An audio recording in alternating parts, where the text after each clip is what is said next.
সিলেটের একটা নির্জন গ্রামে, যেখানে চা বাগানের সবুজ পাহাড়ের পাদদেশে সুরমা নদীর তীরে বাতাস যেন অদৃশ্য সুরেলা সঙ্গীত বাজায়, সেখানে একটা ছোট্ট কুঁড়েঘরে বাস করে ফাতিমা। এই গ্রামের প্রকৃতি যেন একটা জীবন্ত চিত্রকলা। নদীর কলকল শব্দ, বাঁশের ঝোড়ো মৃদু কাঁপুনি আর দূরের পাহাড় থেকে ভেসে আসা পাখির ডাক, সব মিলে একটা রহস্যময় শান্তির আবহ তৈরি করে।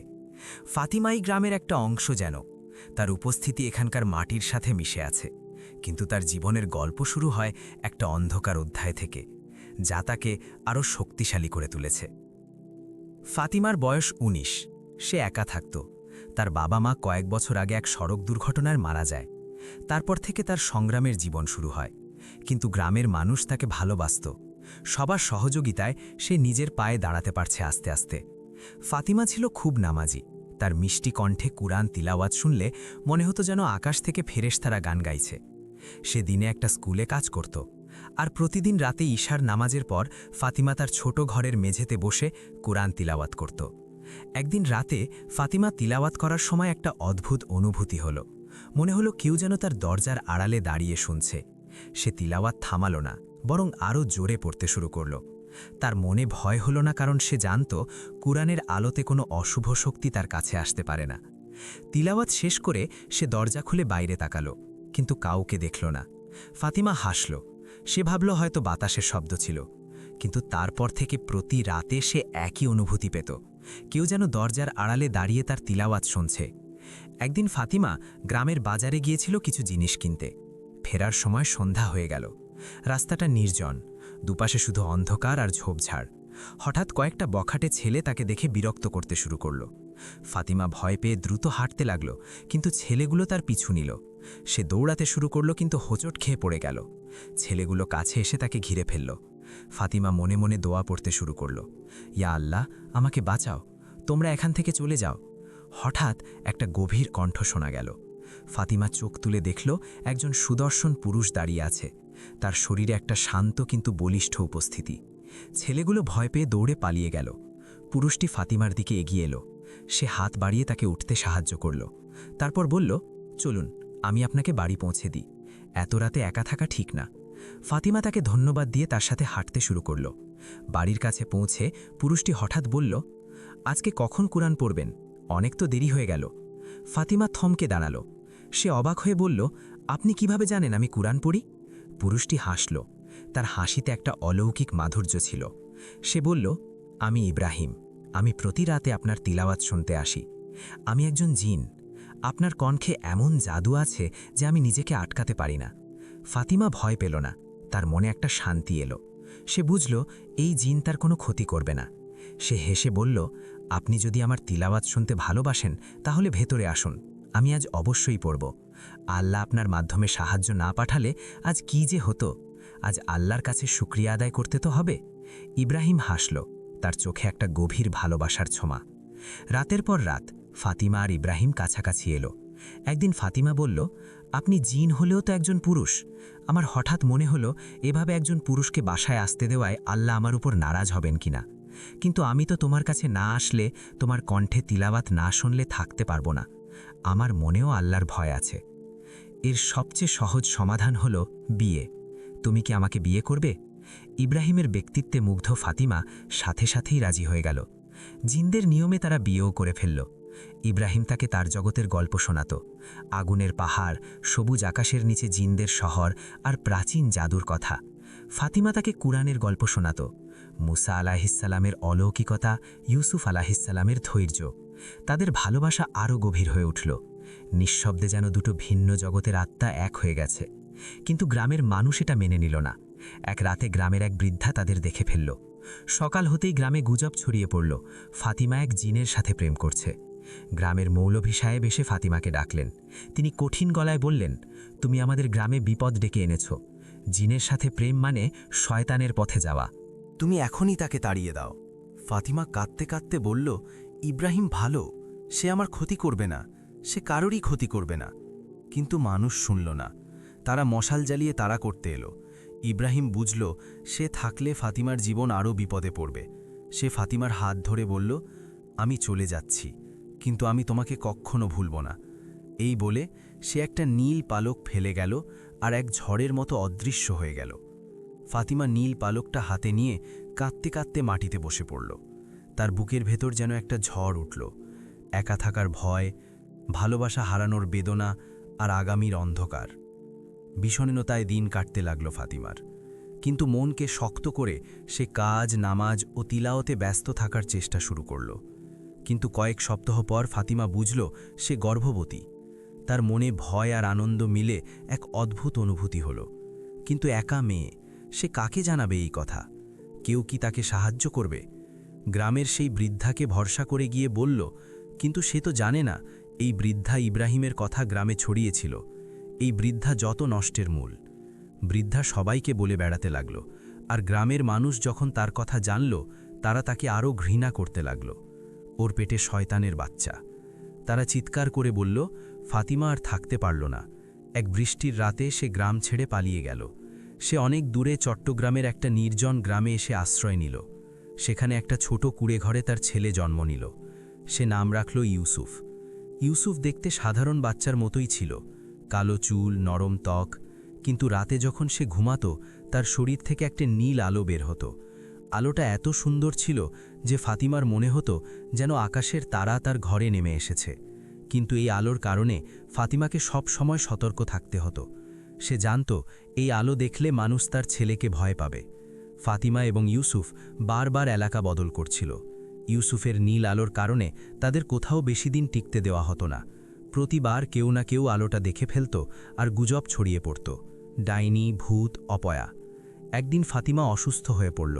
তার জ্বর এলো, শরীর দুর্বল হয়ে পড়ল। ইউসুফ তখন 6 বছরের, মায়ের পাশে বসে কাঁদছিল। সে তার ছোট্ট হাত মায়ের কপালে রাখল। হঠাৎ তার শরীর থেকে নীল আলো জ্বলে উঠল, যেন আকাশের তারার মতো, নরম আর উজ্জ্বল। আলোটা ফাতিমার শরীরে ছড়িয়ে পড়ল, আর কয়েক মুহূর্তের মধ্যে ফাতিমার জ্বর কমে গেল। সে চোখ খুলে দেখল ইউসুফ তার পাশে বসে হাসছে। ফাতিমা বুঝল তার ছেলের মধ্যে অলৌকিক শক্তি আছে। সে ইউসুফকে বুকে জড়িয়ে বলল, তুই আমার জীবনের আলো ইউসুফ, কিন্তু এই শক্তি মানুষের সামনে দেখাস না, তারা এটা বুঝবে না। ইউসুফ তার মায়ের কথা মেনে চলত, কিন্তু তার ছোট্ট হৃদয়ে একটা প্রশ্ন জমে উঠছিল, কেন মানুষ তাকে পছন্দ করে না? ফাতিমা মনে মনে ভয় পেল। সে জানত তার স্বামী ইব্রাহিম একজন ভালো জিন হওয়ার পরও গ্রামের মানুষ তাকে তাড়িয়ে দিয়েছিল। মানুষের হৃদয়ে অজানা জিনিসের প্রতি ভয় আর অবিশ্বাস গভীরভাবে গেঁথে আছে।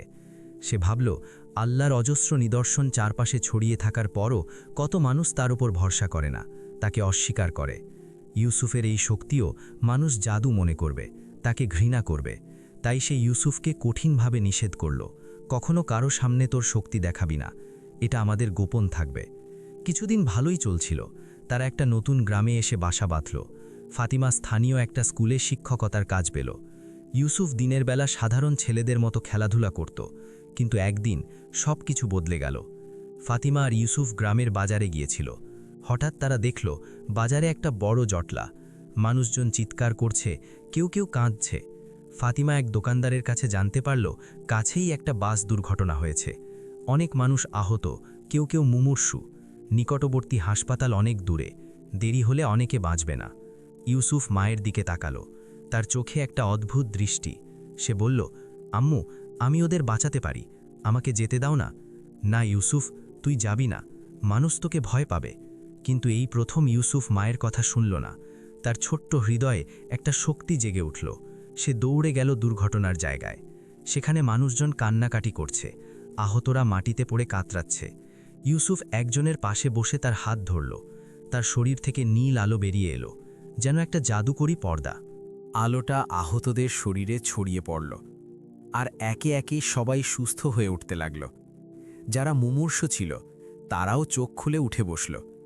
মানুষ প্রথমে অবাক হয়ে তাকিয়ে রইল, তারপর কেউ কেউ হাততালি দিয়ে উঠল। এই এক অলৌকিক ছেলে, তারা বলল। ইউসুফ হাসল, তার মনে একটা শান্তি এলো। কিন্তু ফাতিমার মুখ ফ্যাকাশে হয়ে গেল। সে জানত এই প্রশংসা বেশি দিন থাকবে না। কয়েকদিন পর গ্রামে কানাঘোষা শুরু হলো, ওই ছেলে জাদুকর, ওর মা ডাইনি, ওরা আমাদের গ্রামে বিপদ ডেকে আনবে। গ্রামের মানুষ ফাতিমার স্কুলে গিয়ে হট্টগোল শুরু করল।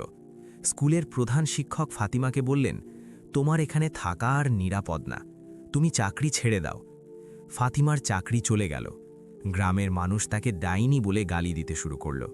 বাচ্চারা ইউসুফের দিকে পাথর ছুটতে লাগল। ইউসুফ তার মায়ের অপমান সহ্য করতে পারল না। তার ছোট্ট হৃদয়ের রাগ জমে উঠল। একদিন রাতে সে ঘরের বাইরে দাঁড়িয়ে আকাশের দিকে তাকালো। হঠাৎ তার শরীর থেকে নীল আলোর বদলে একটা লাল আলো বেরিয়ে এলো। আলোটা এত তীব্র ছিল যে গ্রামের আকাশ লাল হয়ে গেল। ফাতিমা দৌড়ে এসে ইউসুফকে জড়িয়ে ধরল। সে বলল, ইউসুফ, শান্ত হও, তুই কি করছিস? আম্মু, ওরা তোমাকে ডাইনি বলছে, আমি ওদের শিক্ষা দেব, আমি পুরো গ্রাম ধ্বংস করে দেব। ফাতিমা ভয় পেয়ে গেল। সে বুঝল ইউসুফের রাগ যদি বাড়তে থাকে তাহলে সত্যিই একটা বড় বিপর্যয় ঘটবে। এদিকে গ্রামের মানুষ ডাইনি তাড়ানোর জন্য এক হয়ে গেল। তারা গ্রামের মাঠে জড়ো হলো, হাতে লাঠি, মশাল আর আগুন। তারা চিৎকার করতে লাগল, ডাইনিকে পুড়িয়ে মারো, ওর ছেলে শয়তানের সন্তান। ফাতিমা আর ইউসুফ তাদের ছোট কুঁড়ে ঘরে বসে আছে। ইউসুফের শরীর থেকে লাল আলো বের হচ্ছে, তার চোখে আগ আর বেদনার আগুন। সে বলল, আম্মু, আমি ওদের ছাড়ব না, ওরা আমাদের কষ্ট দিয়েছে। ফাতিমা তাকে শান্ত করার চেষ্টা করল, কিন্তু ইউসুফ শুনল না। অসহায় ফাতিমা তার যত্নে রাখা পুরনো একটা বাক্স খুলল। সেটার ভিতরে একটা নীল পালক। সেটা হাতে নিয়ে কান্নায় ভেঙে পড়ল ফাতিমা। হঠাৎ তাদের দরজায় একটা নীল আলো জ্বলে উঠল। বাতাসে একটা ফুলের গন্ধ ভেসে এলো, একটা পরিচিত গন্ধ। ফাতিমা চমকে উঠল। দরজা খুলতেই সে দেখল ইব্রাহিম দাঁড়িয়ে আছে। তার চোখে সেই পুরনো ভালোবাসা আর শরীরে একটা অলৌকিক আলো। ফাতিমা সুখের কান্নায় ভেঙে পড়ল। সে বলল, তুমি এসেছ, এত বছর পর তুমি এসেছ। ইব্রাহিম তাকে বুকে জড়িয়ে ধরল। আমি কখনো তোমাদের ভুলিনি ফাতিমা, আমি দূর থেকে তোমাদের দেখে রেখেছি, কিন্তু আমি সামনে আসতে পারিনি। আমি জিন জগতের শাস্তি থেকে মুক্ত হয়েছি, তাই এখন এসেছি। ইব্রাহিম ইউসুফের দিকে তাকালো। ইউসুফের শরীর থেকে তখনও লাল আলো বের হচ্ছে। ইব্রাহিম তার কাছে গিয়ে হাঁটু গেড়ে বসল। সে নরম গলায় বলল, ইউসুফ, আমি তোর বাবা। আমি জানি তুই রেগে আছিস, কিন্তু মানুষ আবেগে কাজ করে। তারা যা বোঝে না তা তারা ভয় পায়। তাদের ক্ষতি করার দরকার নেই, শাস্তি দেওয়ার মালিক আল্লাহ। তুই যদি প্রতিশোধ নিস তাহলে তোর মধ্যে যে ভালো আছে সেটা হারিয়ে যাবে। ইউসুফ তার বাবার চোখে তাকালো। ইব্রাহিমের কথায় তার রাগ কমে এলো। লাল আলো ধীরে ধীরে নীল হয়ে গেল। সে কাঁদতে কাঁদতে ইব্রাহিমকে জড়িয়ে ধরল। ইব্রাহিম ফাতিমাকে বলল, এই গ্রামে তোমাদের আর নিরাপত্তা নেই। মানুষ এসে গেছে, ওরা তোমাদের ক্ষতি করবে। আমি তোমাদের জিন জগতে নিয়ে যাব, সেখানে আমরা একসাথে থাকব। ফাতিমা আর ইউসুফ রাজি হল। ইব্রাহিম তাদের দুজনের হাত ধরল। একটা নীল আলোর ঝড় তাদের ঘিরে ফেলল, আর তারা অদৃশ্য হয়ে গেল। এদিকে গ্রামের মানুষ মশাল নিয়ে ফাতিমার ঘরে এসে পড়ল। তারা ঘরে আগুন ধরিয়ে দিল। আগুনের লেলিহান শিখা আকাশে উঠল। মানুষ চিৎকার করে বলল, ডাইনি আর তার ছেলে পুড়ে মরেছে। কিন্তু তারা জানল না, ইব্রাহিম তাদের অনেক আগেই জিন জগতে নিয়ে গেছে। কয়েক বছর পর একটা গাছের নিচে ফাতিমা, ইউসুফ আর ইব্রাহিম একসাথে বসে আছে। জিন জগতের আকাশ ছিল সবুজ যেন পান্নার ছিলিক। দূরে আগুনের পাহাড় থেকে ধোঁয়া উঠছে, আর বাতাসে ভেসে আসছে অদ্ভুত একটা সুর। সেখানকার গাছগুলোর পাতা স্বচ্ছ, যেন কাঁচের তৈরি, আর মাটিতে হাঁটলে মনে হয় আকাশের নিচেই ভেসে বেড়াচ্ছে। তারা সুখে কাটাচ্ছে জীবন। ফাতিমা ভাবে, জিনদের জগতেই যদি এত সুন্দর হয়, বেহেশত তাহলে কত সুন্দর হবে। আল্লাহর কাছে শুকরিয়া করে তাদের এই জীবনের জন্য। ইউসুফ এখন 17 বছরের তরুণ। ইউসুফ তার শক্তি দিয়ে জিন জগতের দুর্বলদের সাহায্য করে, কিন্তু ইউসুফের মনে ছোটবেলার স্মৃতি আসে বারে বারে। হয়তো একদিন সে আবারও ফিরে যাবে মানুষের মাঝে। বয়স 18 হলেই সেই অনুমতি মিলবে। আর একটা বছরের অপেক্ষা।